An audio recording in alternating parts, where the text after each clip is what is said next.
Hey everyone, welcome to another edition of the Local Soccer Show. My name is Marcello and I'm here to replace Stevie P, who was unable to make it tonight.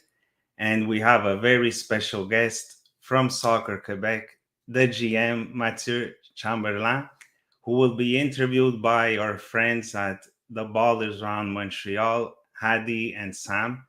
We're going to introduce them shortly. Before we begin, I'd like to first say thank you to our partner, Evangelista Sports, on Ville Saint Laurent, in Laval, and Montreal North. They have all the soccer gear you need. The World Cup is just around the corner. We have the Canada gear that they gave me here. It has arrived. They have plenty of stock of so many things for the World Cup, and we encourage everyone to go shop at Evangelista Sports. So thanks again for their support. And also at the same time, we'd like everyone who's watching to please share this podcast. We want the local soccer show to grow and have more viewers and share all the wonderful things we've been doing. We're already at episode 20, and we thank everyone for their support. And if you can kindly share with your friends and let everyone know about the local soccer show, would be greatly appreciated. So without further ado, we're going to do a little intro, and I want to thank Adi and Sam from the Ballers Round who have decided to collab with us to provide a different voice and to do some content even en français, as we want to grow the local soccer show and make it bigger and better for the soccer community in Quebec. So here we go.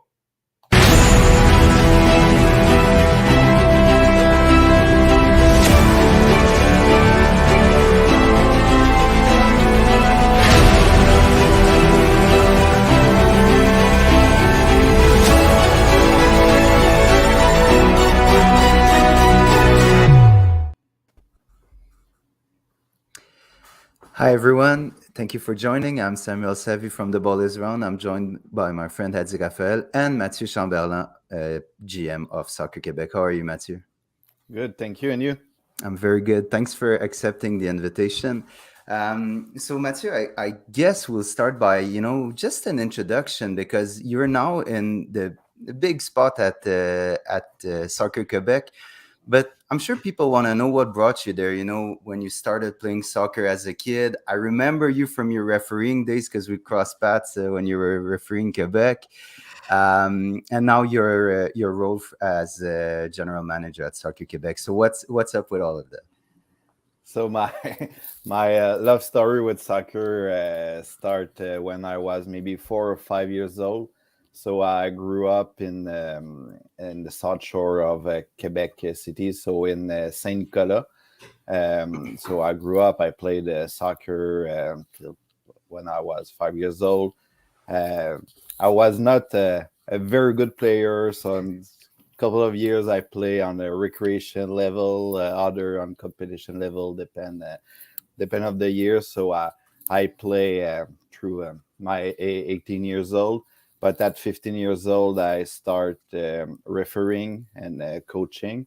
So it's how I was involved with my club. My club, my former club is Association de Soccer Chaudière-Ouest, Les Rapides, so on the provincial level. So I start to be involved. I coach Grassroots, and I start refereeing. So I made a couple of things in the club. I had a couple of jobs as coordinator or a head referee in the club, and I start coaching at the AAA level too in this club, and be involved at the same time on the Quebec Regional Soccer Association as on at the refereeing department. And after this, I had the opportunity to join full-time the team in the Quebec Regional Soccer Association as the head of the referee of the region. So I started there, and 1 year later, I had the opportunity at the federation to be the head referee at the provincial side. So I make the big move from Quebec City, and I moved to Montreal.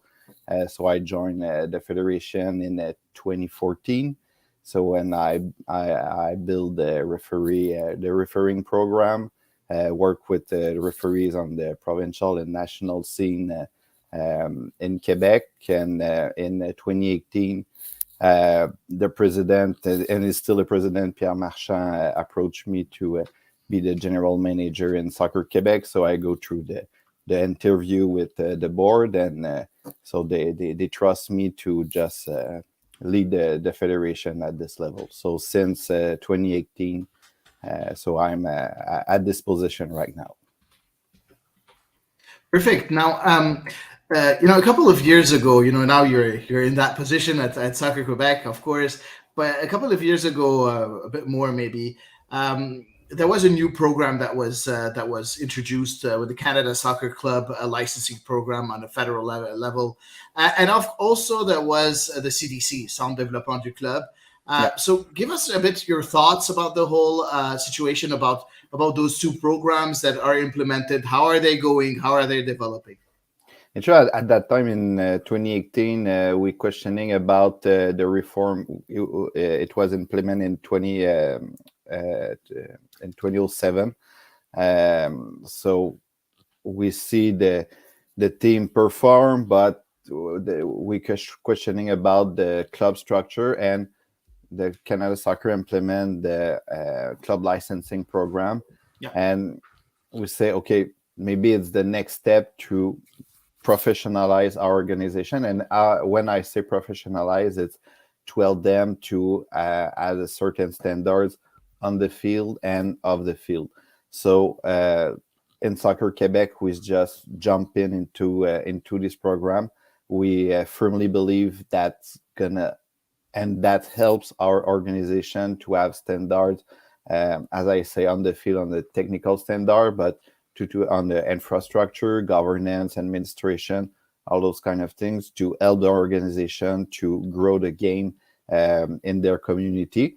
So we implemented in 2018. Our board, board of directors was fully on board to jump in too, and we were very happy to see the CDC principles about the all kids has the right to play, to have fun, to have the same level of coaching, those kind of things. So I know we implement the work in atelier in level.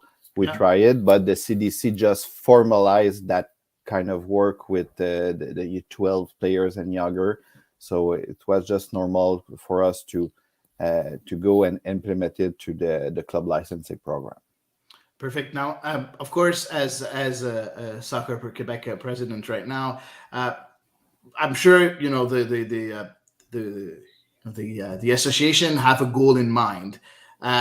Do you know how many clubs you would like to have on a national level, provincial level, and regional level? Like, how are you gonna? What are your objectives regarding that?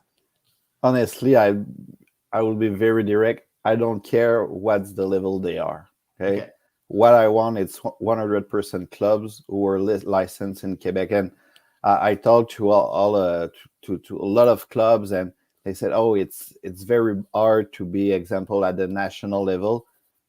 We don't have to be all nationals. If you have a good club and you put good standards, you could be a very good club in your community, and it's fine like that. So it's impossible to have everybody at the highest level, but what is possible is to have everybody to be licensed, and to be sure they have a good organization. They just focus on kids have fun, a secure environment, good infrastructure, and with good governance principles, and with the good coaches. So that's it. So as I say, we don't have objective with number how many clubs we want, but the thing we want is we want all the clubs in Quebec licensed as soon as possible. Now, of course, I'm pretty sure that a lot of clubs had high hopes getting, national licenses and everything, and didn't get them. How do you deal with all that? With the fact that some clubs might be unhappy at one point with the way things work, like how difficult it is. How did it happen? Recently, if that happened. But it's sure if you try to attain a goal and you couldn't attain it, it's sure you're not happy. So if the contrary, there's going to be a problem. So for us, it's totally normal. But the thing is, we need to just assess the club on the standards and help them to attain the standard in the future. If you want to be a provincial club, a regional club, or national club, and you don't have the license for the moment, how we could help you to attain the standards in the future. So that's the way we try to have the discussion. And the thing we don't want is to give license to a clubs who are not ready to have this license, because it's a lot of investment for a club. Example, for national clubs, there's a lot of investments in coaching license, in infrastructures, in staff in the club. So we don't want to give a license to a club who's not ready. Well, you had two clubs that seemed ready on the pitch at the under 17 level and at the national championships. Saint Laurent, the boys team, and Union La Naudière Sud, the girls team, were crowned Canadian champions. What are your thoughts on seeing the province of Quebec dominate and take home gold for both? And maybe a side question I'd ask is, do you use these these performances to gauge how your work is done at coaching level in Quebec? At coaching level, it's maybe not I say for Nate's KPI. It's not a key performance indicator, but it's very good for the clubs to perform on the national scene. There's the Longueuil clubs wins on the U15 level 2 the gold medal. We have Celtic Richelieu won the bronze on the U15s girls. And the seniors, there's the CS Trident won on the women's. And we are proud when we perform on the national level. So we see the both team in the U17, but we see too the both team in women's PLSQ to be a winner and finalist at the Inter-Provincial Championship. And the best thing this year was the performance at the Canada Games. Mm-hmm. So it was our high performance program. The boys win the gold medal against Ontario. Unfortunately, the girls win the silver, so it's good, very good too. So it's the good performance we had on the national scene. We need to be proud and just see how we could be better in the future. But to have 4 medals on the U15 and U17, 3 gold medals on the national club, so it's very good, and we need to be proud of our clubs. Yeah. Perfect. Now, I'm going to ask a question that's a bit something that I lived myself when I was a coach a long time ago. TSI Sports website and app. When will it be upgraded? When will we see new things from Soccer Quebec? Because right now it's pretty difficult. I know that now as a podcaster now, whenever I want to go look for results and look for whatever statistics, it's pretty hard to go and find the information. And it's a pity because we want to be able to promote, our Quebec teams. It's sure the TSI application arrive at this end of his lifetime for the moment. We all know about it. The good news, we are in migration with the Sportal products. So it's going to be at the first month of 2023. I know the Sportal team works very hard on the migration because it's a very massive. Sportal make a couple of migration with example Hockey Canada, Hockey Quebec, Baseball Quebec, and now where they are, it's with Soccer Quebec to just move all the application. It's not just the calendar, the schedule, but it's all the registration system too. It's gonna move to through the Sportal application.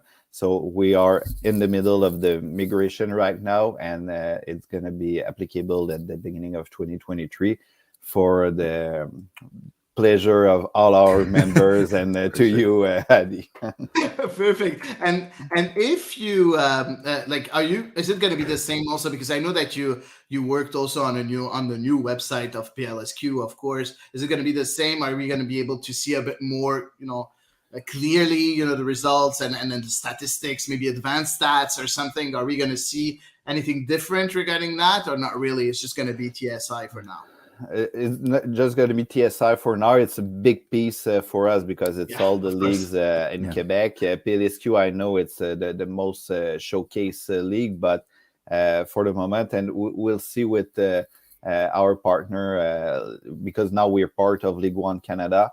So on the communication standpoint, example website, what we could do together to promote our leagues the best way we should do. I'll move you, Mathieu, to a bit of a touchy subject, because there was a few months ago, there was that scandal regarding Hockey Canada. So, of course, people who send their kids to play, or even adults who participate in soccer in any way, would like to know, what governance and protocols are in place at Soccer Quebec to prevent the same thing from happening in a soccer versus in hockey. It's a very sad story. I read those stories and that's horrible, man.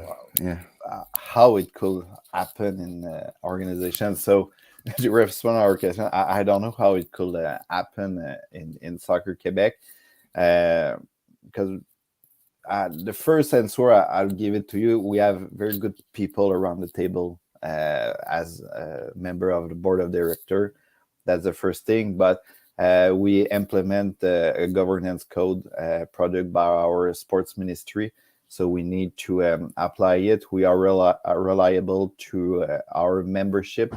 So every year we present the final financial statement of the organization. We present it to our members, but we present it to our sports ministry, and we have a couple of standards we need to have.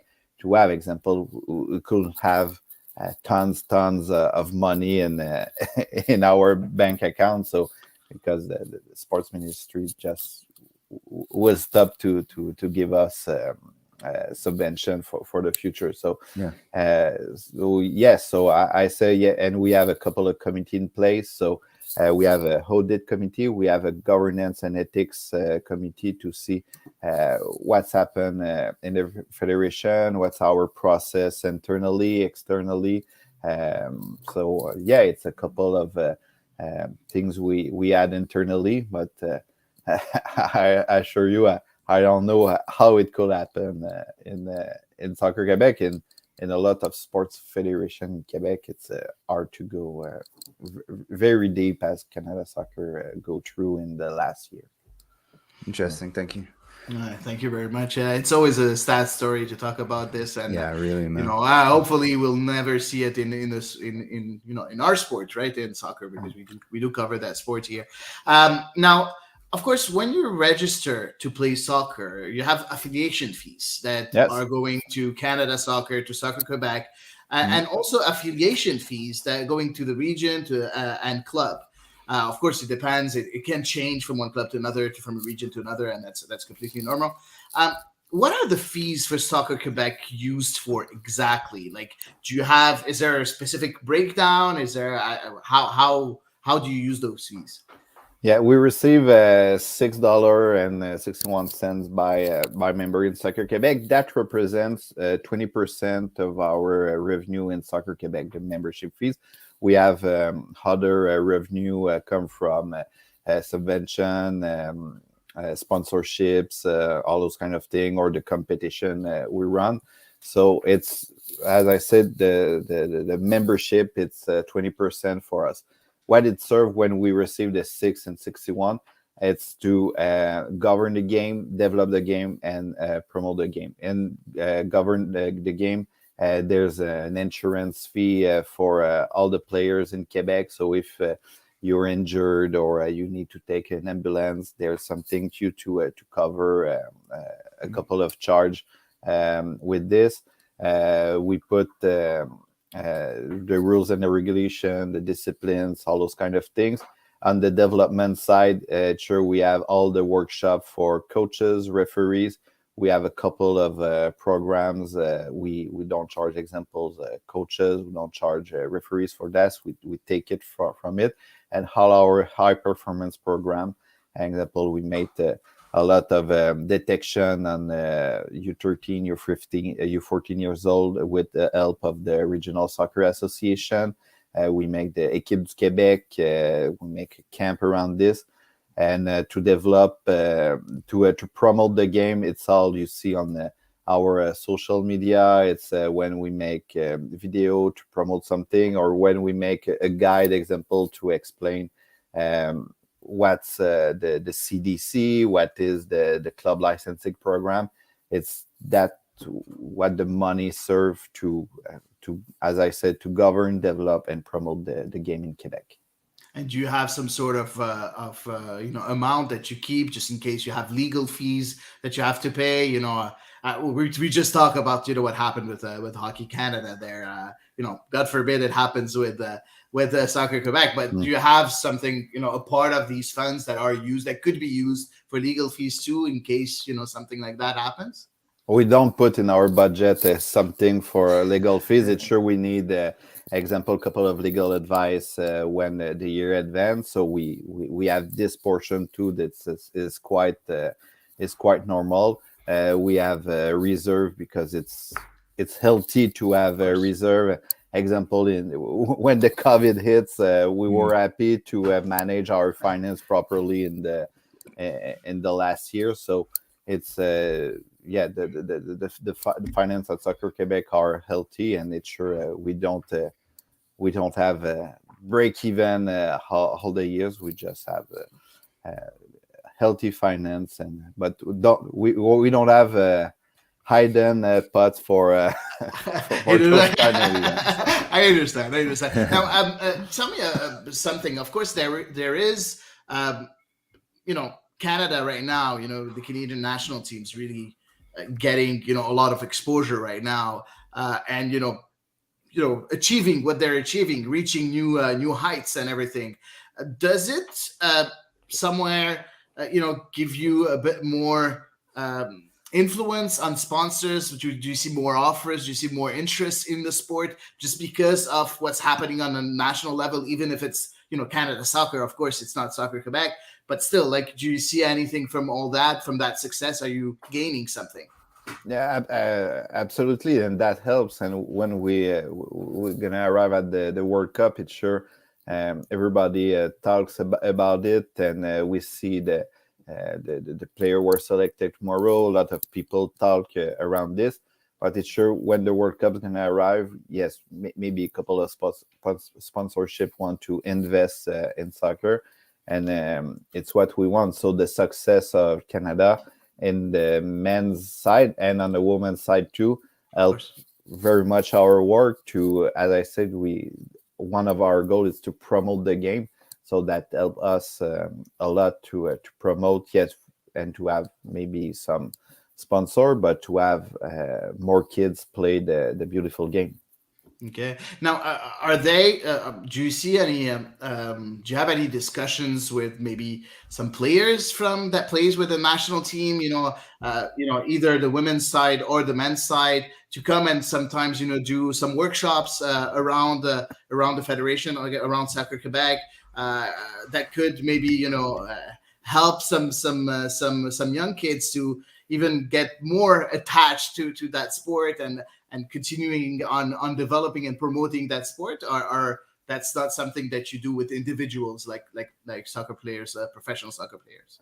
It depends of the events or the occasion. It's sure in our backyard we have for me it's the best ambassador for soccer in Quebec, as Patrice Bernier make a lot for the soccer in Quebec. So when we ask Patrice to do something, he went to the Saguenay-Lac-Saint-Jean for our provincial championship a couple of weeks ago, just to talk to the players, to be present. So it's very helpful. We have And when we ask CF Montreal to have a player to just talk to players, they are always open. Example, a couple of weeks ago, Kai Kamara talked to our girls in our excellence program in Laval. So it's those kind of things that helps to help the players, to motivate them, and just try help them to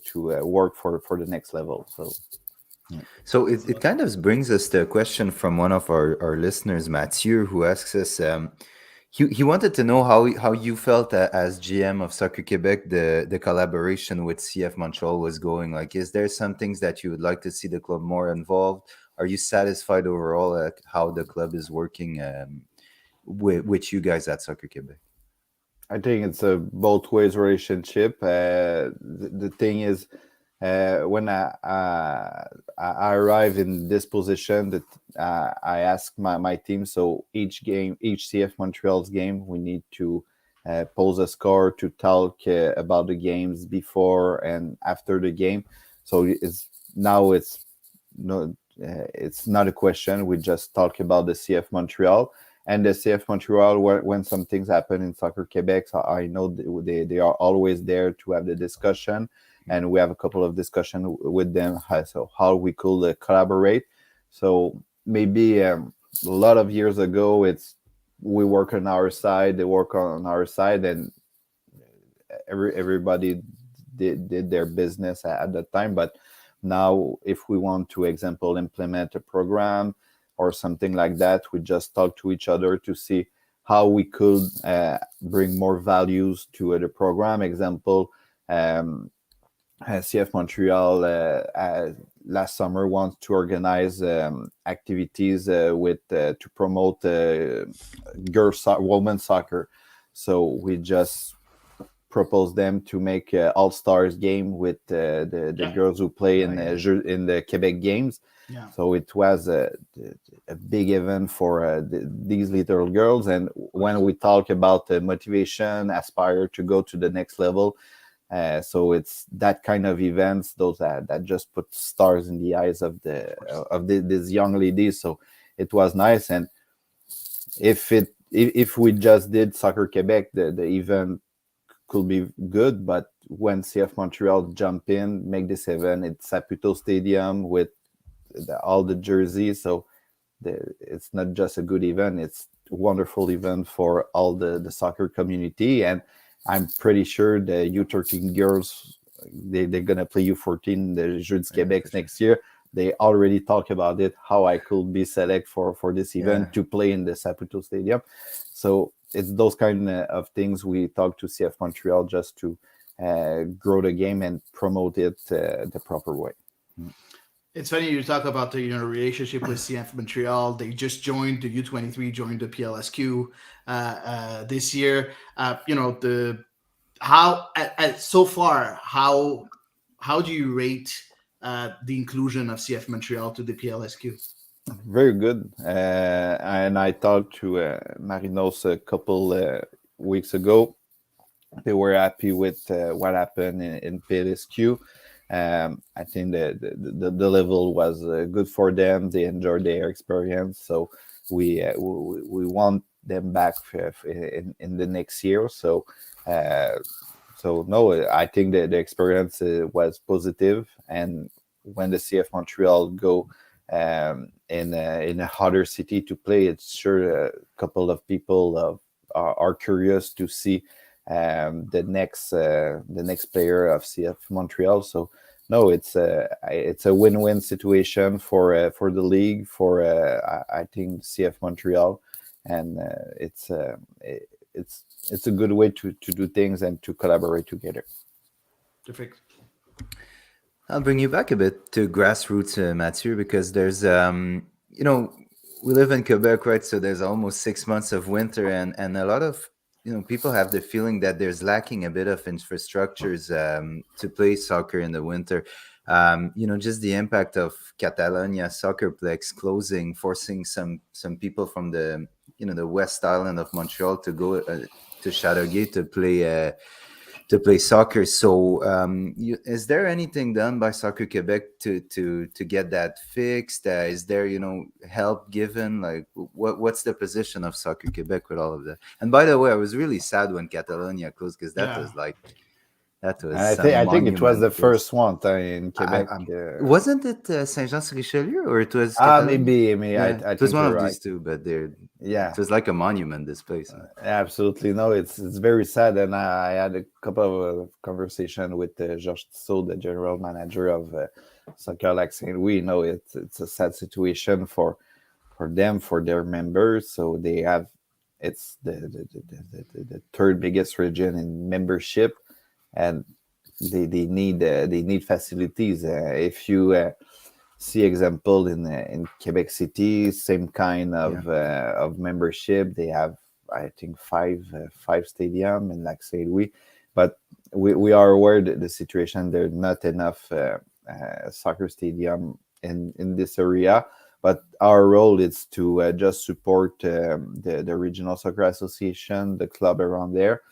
If they want us to make representation, something like that, we will be always there. But it's the community needs to just be mobilized to have their facilities or something like that. And there's a couple of provincial program we just could help to facilitate the understanding of how they could help. But it's a lot of politics, a lot of talking to the municipality to have their facilities. So we try to facilitate the discussion, but it's very hard case for the Lac Saint Louis region. I know. So let's say, Mathieu, that you put it a bit more concretely. So we're players, or we're parents or whatever, and we feel that we need a new stadium in our region. Like, well, you say it's a lot of politics, so we need to go by our local political instances to get something going, right? Soccer Quebec can't have a direct push in these talks. We could have a push in this talk, but it's sure that needs to come from the community. When I say the community, it's come from a club, from the original soccer association. Soccer Quebec don't own stadium, and we could say maybe at this place there's some things missing about the infrastructure, but the best person to say it's the member and the citizen. So if the citizen ask their conseil municipal or the mayor or the provincial deputy to ask, we need more sports infrastructure, all those kind of things, they're going to have a good hear. Yes, the provincial federation, example as Soccer Quebec, we could push, we could send a letter, but it's sure that the community needs to be mobilized and say, we need that kind of infrastructure there. Is it possible? Have you seen some private investors willing to do something like that, or not really? Like, is it possible for private investors to do something like that, or it has to be a club? It has to be political completely, or depends of what the community wants. I think all the models exist in Quebec. There are not the best model or the worst. So if they want something 100% private or 100% funded by municipality and home, so all the model works. The most important is we have infrastructure where the kids could play soccer. So that's it. Perfect. Now, right now, Mathieu, what's going on is sometimes we have communication problems within the soccer world in Quebec. Information that is supposed to go from Soccer Quebec to the regions, then the clubs and the parents, the members, the players, and everything. And sometimes it always gets lost. Some information do not really arrive to the right people. What can we do, or how can we improve this? Not only from your side, Soccer Quebec, but also the members. How can we improve all that? It's sure the internal communication. It's a big piece. So how we could send a message through all the pyramids. Sure, in Soccer Quebec, we work with our 18 regional soccer association, who they works with their clubs, and the clubs go through their membership. We have a couple of initiative. Example, we have a newsletter sent monthly to all the memberships. So we use this kind of tools to talk directly to the membership. But if there's something about the program, about the rules and regulation, we go through our pyramid, and it's sure maybe there's something doesn't work, and maybe it's on our side. We send something too late, or it's with the people who receive it doesn't see the needs or the emergency to send it to send it to the next level. So I think we need just to see if our process internally are good, and to maybe ask everybody just to be aware, to be, and maybe there's another discussion. In 2022, we had a lot of information. I don't know how email you receive by day, but it's a lot. So maybe we could try to just said, okay, this is an important information. It's maybe a lower importance, but the most importance needs to go through the members. So we had a lot of work on internal communication. I think we're on the good way. We make a lot of progress in the last couple of years, but I think in 2022, communication is the biggest piece in all organization, not only sports. Yeah. And we all need to review our process yearly. So, and the inter-communication, we would review it after 2022. This is for sure. But I think we're on the good way, and our Regional Soccer Association works a lot too, and they work very well with their clubs. So we just need to have the good process for all the structure. Now, you talked about the newsletters. How often the newsletter is sent? Is it possible to maybe increase the frequency of the newsletters? Is it possible to find, to have a website where you can, have more information in a way? Or like, what are the new methods of communications that you're exploring? Yeah, all the communique we have, it's on our website. So all the communication we send through the Regional Soccer Association, it's on our website with the good numero. About the newsletter, it's sure we send it monthly. But as I said, if we send one weekly, what a lot of people are going to do, just put it in the junk, and so not read it and we don't want to do this. So we just want people say, oh, okay, it's the monthly newsletter from Soccer Quebec. What's the information? What happened? But if I know if we do it weekly, maybe a couple of crazy people like me, and probably like you, is gonna read it, because we are completely soccer fanatics. But we send it to approximately 200,000 people, so around the province. So we just need to be sure to send the proper information to all of them, and as I say, to govern the game and to promote the game too, and our communication. So it's not an easy one, but I think we will have a better recipe in 2023, I'm sure. Perfect. Thank you. What's interesting to get a better recipe at Soccer Quebec, you guys did a study in collaboration with the Université Laval. I participated myself to the study too, and it's very interesting. It was the motivations of players to affiliate to Soccer Quebec and stay, why they would leave their affiliation. First, I need to say it's a very transparent move that you guys did after to completely send out the information and put it out in public, because some organizations keep it private when they do these things. So what I want to say is, Is there anything that surprised you when you saw the results? Is there, some things that you said, okay, we need to work on this as of today because it's alarming? Like, what was your reaction when the results came out?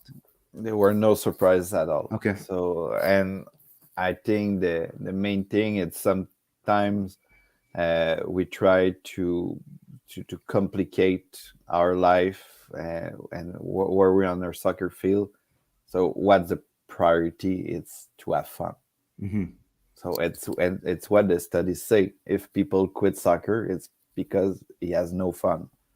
So, and when we read it, it's like, oh my God, it's very simple. So we just need to the kids, but the adults too. So how Yeah. we could have fun environments for them, and the fun is different. We know it's different. For example, a 5 or 6 years old than 13 years old or 14 years old who want a competitive level. So we know it's different, and the criteria of fun is different depend of the people, but we need to have a pleasant experience for our members, and it's the question all clubs and all coaches need to ask how our players could have fun on the soccer fields. So yes, so this is the first thing that comes up in the study. The second one, it's about the coaches. Yeah. So and the same thing. So the best skills of U5 coaches is completely different than a U14 or U15 years old, and in the senior they don't want coaches. So that's completely different. They don't So, want refs either, so they don't want anything. yeah, and you know what? It's perfect. So they just play, and so Yeah. no.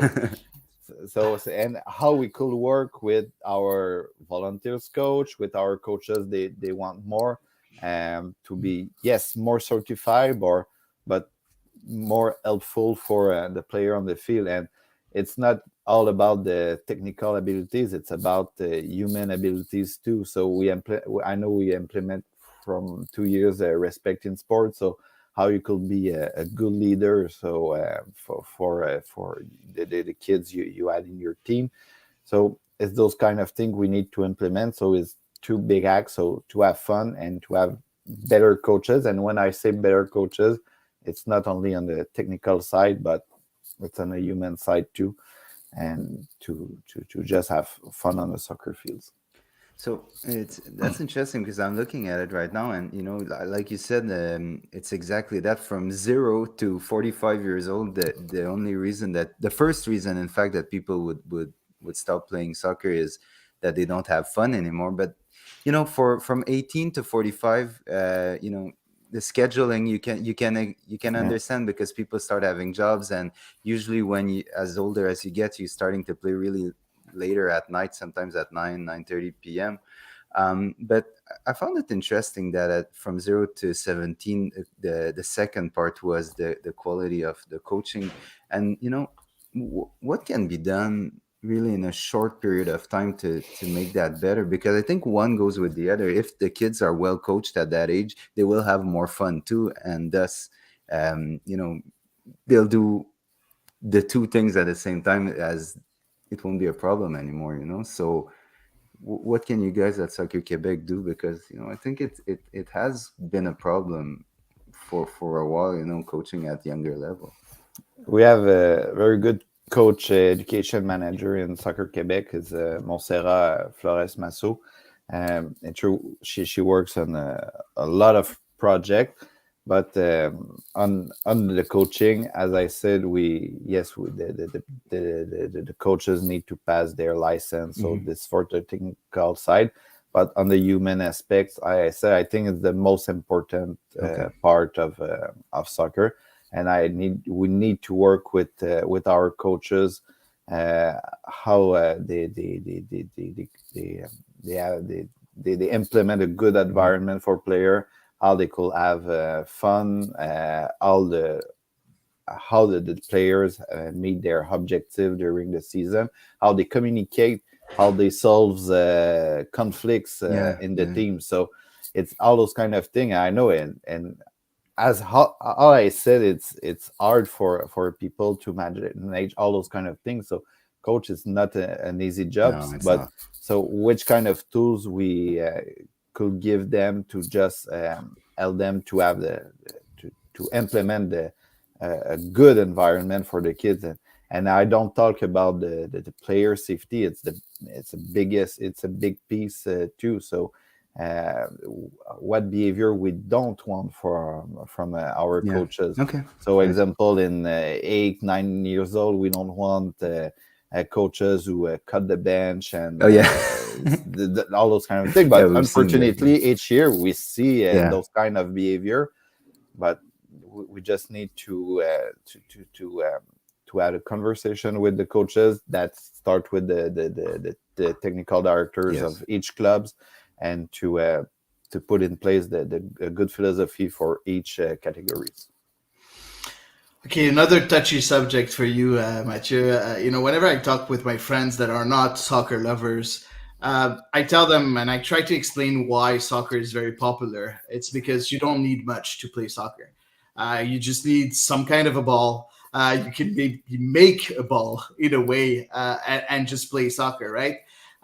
But here in Quebec, the cost for playing soccer is increasing, and it's getting a bit expensive for some parents, for some kids to be able to enjoy that game. Is there something that's done by Soccer Quebec in order to reduce maybe the costs for parents, for players, for kids that really want to enjoy that game? Yes, it's we watch it very closely. But it's hard because we need to balance accessible game, and we want our organization to be professional. And when I say professional, Yeah. it's to have to organize good soccer activities. So for this, they need staff, they need a couple of investments. So it's a balance. With the CDC program, one of the KPI we ask the club is to have a cost by activities lowered. And I will not say the number because I don't remember. Our staff manage it very well at the team. But we ask the club to don't go through a certain amount of money for the CDC. It's sure for the higher level, it's difficult, but yes, we see this, and we ask a question to us: can we make something example for the people who cannot afford a soccer season, something like that? I think we could do better, because one of our values is the accessibility, and I know we don't do enough for this. So how we could do something to help people to just access. And it's always sad when you hear the player doesn't play at a certain level, or doesn't play soccer at all because of a financial reason.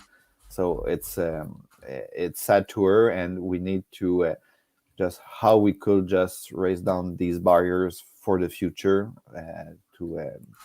to just work with the clubs, the Regional Soccer Association, and how we could be a leader around it. We at the point of the question, unfortunately, right now. And the thing we made, it's a KPI on the club licensing program to don't go through a certain amount of money for the U12 and under.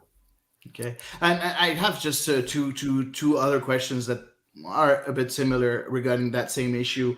Do you have like quotas per region, depending on maybe regions where people are less fortunate, or have less money, have less funds? Does it change from one area to another in a province? That's one thing. And the second question: if there are parents that are that is there a way for some parents where they have a kid that has a lot of qualities, that is very talented, to get some kind of help from Soccer Quebec, or you can maybe facilitate the things for them to have access to money for their kids to continue on developing themselves in the soccer world? And sure, there's a couple of foundation. It could help. There's a couple of things provincially, example like Canadian Tire Foundation. There's a couple of initiative locally. I know a couple of clubs, couple of regional soccer associations have their program. We have our program, for example, the high performance program. If player cannot afford, we could help them. We worked last year with the Gold Foundation with Paul Debaillet. He fund sport études season for, I don't remember, I think it was 2 or 3 kids in the Montreal area. So it's those kind of initiative we need to go deeper and make it grow in the future, and to communicate it proper way, because we don't talk a lot about these initiatives. We don't want to put the player under the light through this initiative, but we could say this program exists at this kind of thing. There's a couple of programs, and we need to promote them properly, and to talk more about it. Cool, Mathieu. Thank you so much. We've asked you some tough questions. You've been really generous with your answers, and I just have a last one for you, and it's an easy one. So, CPL team in Quebec is the easiest one. Yeah, well, it is easy, I think. Is it gonna happen? I think it's pretty difficult. No, not at all. No, I was in Quebec City today about this, and we are very motivated. I don't know if you see, we make we organize a market research about this. The people in Quebec City are they want a team in Quebec City. We have a good committee in place with a couple of people who very know what's the milestone we need to achieve to have the pro club. So no, in Soccer Quebec, we are very motivated, and we need a team in Quebec City. We need a team in Quebec to promote the game. And I was at the final last Sunday, and I saw all the Quebecers on the field. So, and I was so proud. And we need a team in Quebec City, and I know that there's a lot of talent in Quebec, and I'm sure the teams could be 100% of Quebecers and on the pitch. And we see Kit Saradopoulos on the sideline for Forge. So there's a couple of good Quebecers coach too to be involved. So no, it's gonna happen when our goal is 2024. We are conscious we have a lot of work to do to arrive on it. The goal of Soccer Quebec is to facilitate the venue of a CPL team. It's not to invest in this project. It's not in our mission, but we are very close. We talk to a lot of people, but we need to put the couple pieces of the puzzle together, and we are very confident to have it in the next years. One other question that's close to that. We've heard a lot of people talking about an expansion in Canadian Premier League in the Montreal region, even Laval. A lot of talks there. Even some people saying that have NDA agreements. So, what can you tell us about that? Is that still a possibility, or it's just completely gone? Everything is possible if there's a couple of investors arrive and they want a team in Laval or Montreal, and as I said, the most professional club we had in Quebec. Yeah, it's a good thing. It's a good thing for the players. Maybe the things I will say, yes, we talk about CPL teams, but we need a women's league as soon as possible. So it's the big thing we work on too with our partners in Ligue 1 Canada, and we talk about it with Canada Soccer. So it's the two big thing in our strat plan. We have an axe about provide opportunities for players, and we are on it when we see more than 30 players and all around in the 8 CPL teams. We know we need a team in Quebec. When we see a lot of women play professional soccer in Europe, or they go through the NCAA to play soccer, why they don't play at home in front of their families, their friends? So it's this kind of thing that motivate us to bring this kind of project, and we are very convinced that's going to help to grow the game and develop it, and just to see the younger player, to see to see these team at home. It's sure that's going to help us for this. I'm sorry, but you just gave me another question that I really have to ask, and I'm sorry about that, Mathieu. But listen, on the Ball is Round, our show, we always talk about a women's professional league in Canada. I know that you're mostly in Quebec, but are you hearing things? Is it going to happen, a national league for professional soccer for women in Canada? Because I think we really, really, really need it. It needs to happen. It's not a question. So when we see other countries, we are very far behind them about the implementation of the league. So I cannot say to you, yes, I heard. We heard rumors every day, so different. But we just need to regroup our force together and to say, hey, I don't know how it's gonna work, but we just need to. Maybe sometimes it's good to just walk before running. So we just need to do some things and advance around it. And so yes, so the question is, and we have a couple of good environment example in PLSQ. There's 3 national development centers in the country. We make the first interprovincial championship last summer in Laval. The level was very interesting. So when we see the final between AS Blainville, AS Laval, the semi-final were amazing too. So there's the level, there's something we can do, and to just develop our girls and keep them at home and have the pro environment to help them to develop. Mathieu Chamberland, you gave us an hour. It was awesome. So I just want to thank you on Hattie's behalf, on my behalf, and everyone at Milan Weekly Pod. It was a very honest and open conversation. I loved every second of it. Thank you so much, and hopefully we can do this again. But we'll let you go now because you gave us a lot of time, man. My pleasure. So every time you want. Thank you very much, Mathieu. Thank you. Have a good evening. You too.